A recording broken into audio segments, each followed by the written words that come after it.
Hey ladies, this is Mocha Mommy here bringing you another video. And this is why you should not be sloppy on podcasts, okay? I'm about to tell y'all right now, I'm about to break down some of the important issues in the NFL.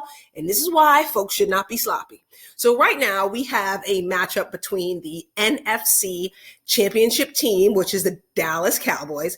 They're going to be facing the Green Bay Packers tomorrow, Sunday, the 14th of January, okay? Now, we can't act like sports gossip is not an issue, okay? First Takes and all those shows on ESPN is basically 80% gossip, okay? It's more gossip than E-News.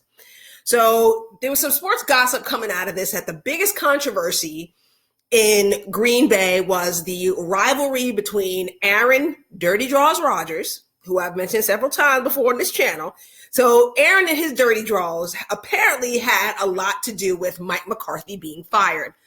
Mike McCarthy then moves on to the Dallas Cowboys, and now they have clinched their division. And this matchup was going to prove like, hey, was that a good choice, right? Was that a good choice? Was it a good choice to fire Mike McCarthy simply because the Cowboys have a better record than Green Bay? And also, was it a good choice because Aaron Rodgers then caused all this strife, and then all of a sudden now only for him to go to another team, pack up and take his dirty draws to the Jets. So all I'm saying is that could have been the biggest issue of sports gossip. But now we heading back to Texas where Simone Biles is from and Jonathan Owens is having to do damage control. This is what happens. This could have been an opportunity for them. Okay. This could have been an opportunity for the Biles-Owens family simply because Dallas Cowboys, that's America's team. That's the most watched team in football. Like that team has the type of visibility that some of these like international soccer leagues and Major League Baseball has because it's one of the most recognized sports franchise globally.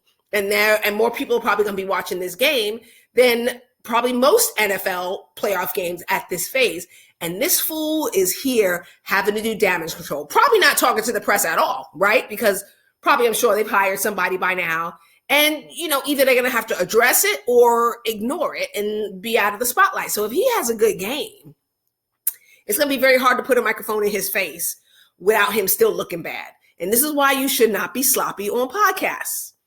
Another thing that's been kind of an issue, and this is not a playoff team, is this whole thing with the Denver Broncos.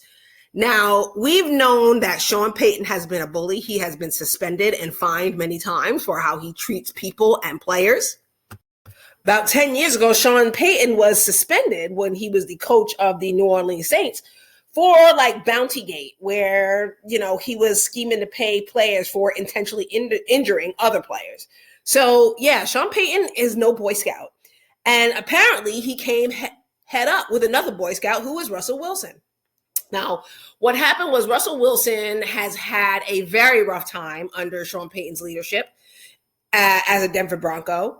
And they were asking for Russell Wilson to, I don't know if it was give back some money or to not take some money in injury protection, the injury prevention clause in his contract. They were wanting him to give some of that money back so that the team could then, fund other players or turn money into other players because football has some very strict and stringent salary caps.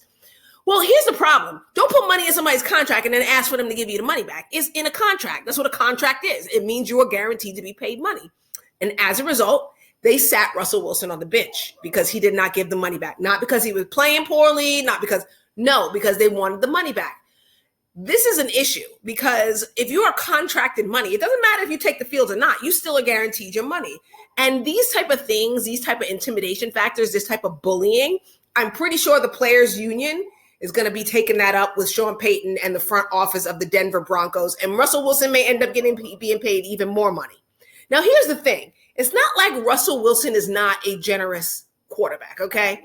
When he signed one of the largest NFL contracts in history, I think it was probably the largest one at that point, he had bought his entire offensive line Amazon stock to make sure that they were taken care of in the future. Offensive linemen usually are not breaking the $1 million mark for their yearly play. And they're also very subject to permanent injury that could possibly impact their money-making ability in the future. It's not like a Tom Brady thing where Tom Brady chooses to defer his salary in order to come in under the salary cap so he can secure more talent. So what a salary deferment is like, yes, I know I'm worth 200 million, but only pay me 90 million and then give me the other 110 million on the back end of the contract. Okay, that works temporarily, but now you have this problem where now,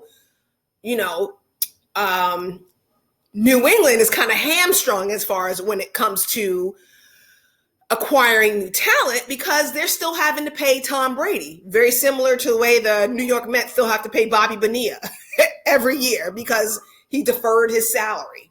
And so salary deferment is a strategy, but really it kind of kicks the can down the road, where Russell Wilson took his money up front and then took care of people out of his own pocket. Who's to say if he's been doing that here in Denver while he's been at Denver? I don't know.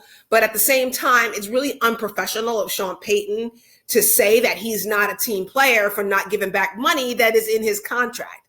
He very well could have been willing to give back money.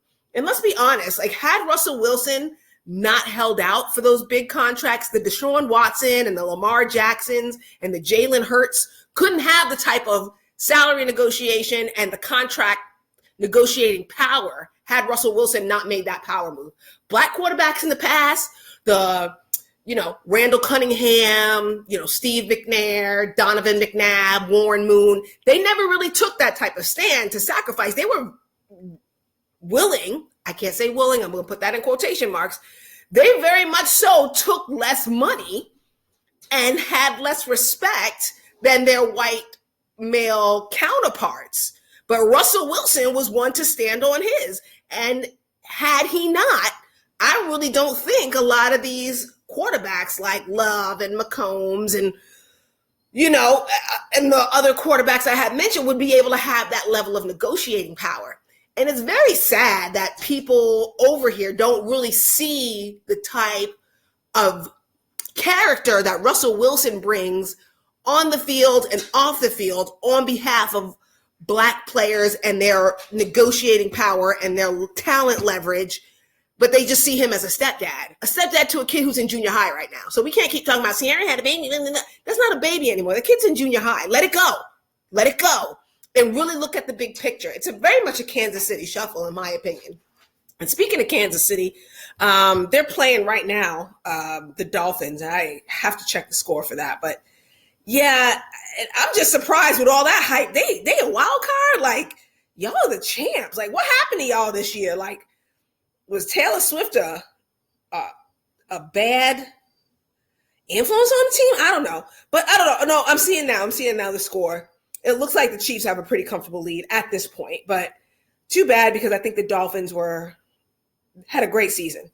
But yeah, I'm just saying, I feel like Kansas City could have been better this year, but what can you say? Let's see what's going on. I mean, I think the Texans also played today. Let me look up the score for that because they were playing the Browns, and they brought Joe Flacco out of retirement. I'm like, Joe Flacco, that's a blast from the past. Joe Flacco. I just think about all the young quarterbacks that's on the sidelines right now thinking this is going to be my chance. Deshaun Watson was injured. And then they go bring Joe Flacco up out of retirement.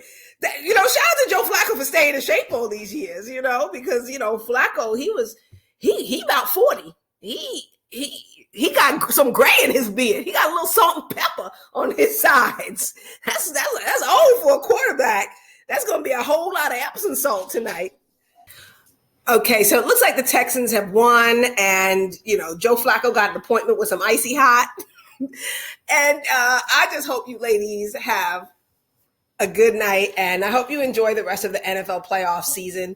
This is Mocha Mommy. I'll see you in the next video.